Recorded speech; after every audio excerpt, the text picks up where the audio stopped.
시청자 여러분 안녕하십니까. 이영풍TV입니다.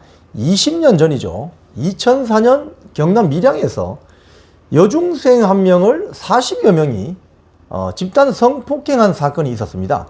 당시 우리 사회에 큰 충격을 주었던 강력 사건이었는데요. 그 당시 그 가해자로 특정이 된 사람들이 갑자기 난데없이 유튜브를 통해서 이 가해자들의 신상이 지금 다 공개되는 바람에 20년이 지난 지금 이 가해자들이 본인이 일하던 직장에서 쫓겨나거나 또는 이직을 하거나 너무 힘들다면서 뭐 다른 곳으로 피신하거나 이런 일이 지금 벌어지고 있습니다. 자, 이 내용이 무엇인지 그리고 어떤 문제점이 있는지 한번 논평을 해보도록 하겠습니다. 2004년 밀양 여중생 집단 성폭행 사건, 이 가해자 신상을 어디서 공개를 했냐면요, 최근에 모 개인 유튜브 방송에서 이걸 공개했습니다. 그래서 가해자들의 신상을 일방적으로 공개했다는 논란이 일자 이 모 유튜버가 또 그 영상을 내렸었어요. 내렸는데 또 공개하기 시작했습니다. 자, 이 유튜버 이름은 나락보관소라고 하는 유튜버네요. 구독자가 한 47만 명, 엄청 구독자가 많은 어떤 유튜버군요.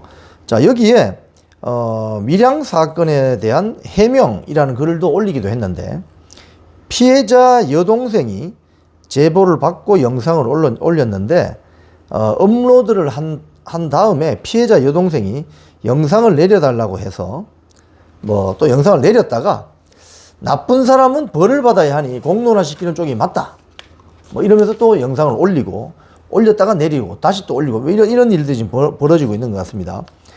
이 유튜브 채널에는 지난 1일 날 밀양 여중생 집단 성폭행 사건의 가해자들로 추정되는 인물들의 이름, 얼굴, 나이, 직장 등 정보가 담긴 영상이 올라왔어요. 유튜버는 피해자 가족 측과 메일로 대화를 나눴고 가해자 44명 모두 공개하는 쪽으로 결론이 난 상태, 이렇게 공지를 올렸지만 한국 성폭력 상담소 측은 피해자와 가족은 가해자 공개에 동의한 적이 없다, 영상 삭제를 해달라, 뭐 이런 입장을 밝혔다고 합니다. 그런데 이런 가운데 피해자로 추정되는 여성이 지난해에 피해 사실을 제보하면서 판결문까지 공개되는 일이 벌어져 버렸어요. 즉, 이 20년 전에 밀양 여중생 성폭행 사건의 판결문, 이 판결문이 이 언론 보도를 보면 울산지방법원 제3형사부가 판결한 내용이 있습니다. 이걸 이제 제보했다고 알려진 이 여성이 과연 실제 피해자가 맞나? 언론 보도를 보면은 대충 맞아 떨어지는 것 같습니다. 이렇게 이야기를 하는군요. 나이는 35살, 그러니까 20년 전이니까 15살인 거죠. 2004년 밀양 성폭행 사건 피해자다, 이렇게 밝히면서 본인이 너무 힘든데 혹시 본인의 이야기를 좀 들어줄 수 있나, 44명에게 성폭행 당했다, 너무 죽고 싶다, 이런 말을 했다고 하는군요. 자, 그런데 이 피해자라고 하는 사람이 이 유튜버에게 본인의 그 주민등록증과 판결문 전체를 받았다면서 영상에서 모자이크가 처리된 판결문 일부를 공개하기도 했답니다.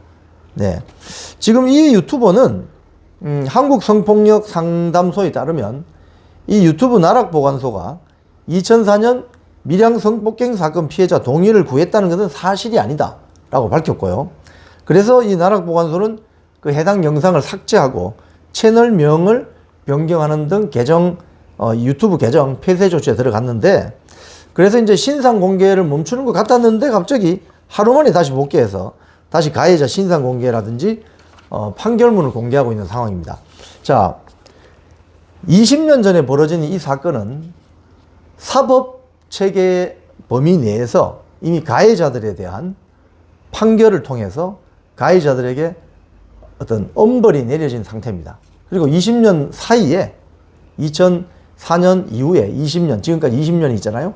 20년 사이에 대한민국 사법부가 이 가해자들에 대한 공적인 처벌, 공적인 제재를 이미 마친 상태입니다.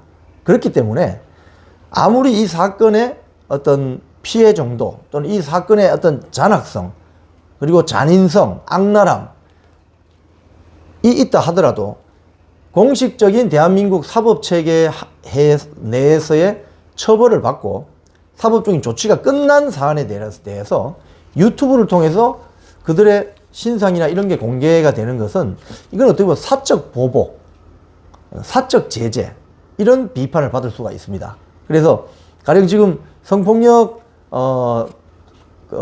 사건의 가해자들에 대한 신상 공개 이런 것은 법원이 사법부의 어떤 법원이 어떤 조치를 해서 뭐 예를 들면 외국에는 뭐 제시카법 이런 것도 있잖아요. 이런 공식적인 어떤 사법적인 조치를 통해서 해야 되는 것이지 일반 유튜브나 또는 일반 개인이 이렇게 가해자의 어떤 신상을 공개하거나 이렇게 하는 것은 사적 보복이나 사적 제재에 불과하다. 그래서 비판받을 수밖에 없다. 그런 측면에서 이번 20년 전에 발생한 밀양 여중생 성폭행 사건의 가해자들에 대한 신상이 유튜브를 통해서 공개된 것은 참 유감스러운 일이 아닐 수가 없다고 볼 수 있겠습니다. 지금까지 이영풍 TV였습니다.